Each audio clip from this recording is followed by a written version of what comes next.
வணக்கம், வாழ்க வளமுடன். வாங்க இன்றைக்கி என்ன செய்யலான்னு பார்க்கலாம். Hello friends, welcome to food mom kitchen. வாங்க இன்றைக்கி என்ன செய்யலான்னு பார்க்கலாம். மட்டன் 1/2 kg வாங்கியிருக்கோம். அது வந்து பார்த்திங்கன்னா மஞ்சள்தூள், சோம்பு, இஞ்சி பூண்டு, தனியாத்தூள், கொஞ்சம் புதினா, ஒரு வெங்காயம், ஒரு தக்காளி கட் பண்ணி போட்டு நல்லா வேக வச்சுருக்கேங்க.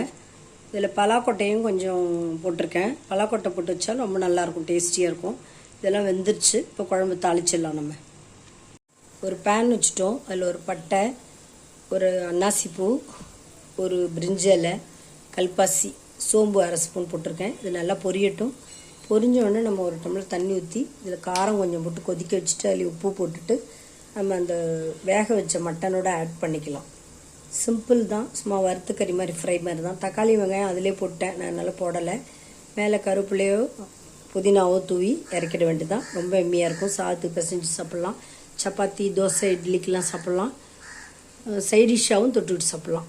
இப்போ நம்ம தண்ணி ஊற்றிட்டு மிளகாத்தூள் போட்டு தண்ணி ஊற்றிட்டு பார்க்கலாம். இப்போ பாருங்கள், தண்ணி ஒரு டம்ளர் நான் ஊற்றிட்டேன். நல்லா கொதிச்சிட்ருக்கு, பொரிஞ்சிடுச்சு. இதெல்லாம் இதில் நம்ம வந்து ஆல் பர்பஸ் மிளகாத்தூள் நம்ம காரத்துக்கு தேவையான அளவு போட்டுக்கலாம். நான் ஒரு 3 ஸ்பூன் போட்டுக்கிறேன். 3-4 ஸ்பூன் கூட போட்டுக்கலாம். 4 ஸ்பூன் போட்டேன். நல்லா கொதிக்கட்டுங்க. இதுலேயும் நம்ம தேவையான அளவு கல் உப்பு போட்டுக்கலாம்.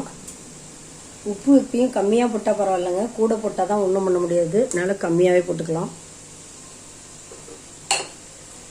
நல்லா கொதிக்கட்டும். கொஞ்சம் கொதித்தோடனே பச்சை ஸ்மெல் போனோடனே நம்ம அந்த மட்டன் வெந்திருக்கு பாருங்கள், அதில் ஆட் பண்ணிடலாம். அவ்வளோதான். இந்த கிரேவி நல்லா கொதித்து சுண்டி வந்தோடனே இறக்கிட வேண்டியதுதான். நம்ம எல்லாம் வெந்து போச்சு நல்லா.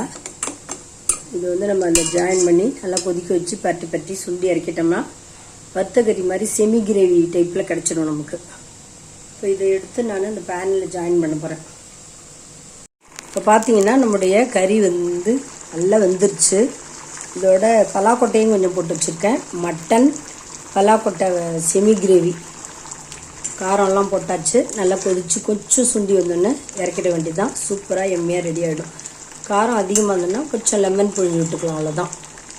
அருமையான மட்டன் கிரேவி ரெடி ஆகிடும்.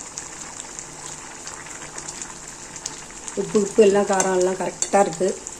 வேணும்னா காரம் அதிகமாக இருக்குதுன்னு நினச்சிங்கன்னா, ஃபீல் பண்ணிங்கன்னா கொஞ்சம் லெமன் கால் முடி புழிஞ்சு விட்டுங்க. அவ்வளோதான். நம்ம சமையல் ரெடி.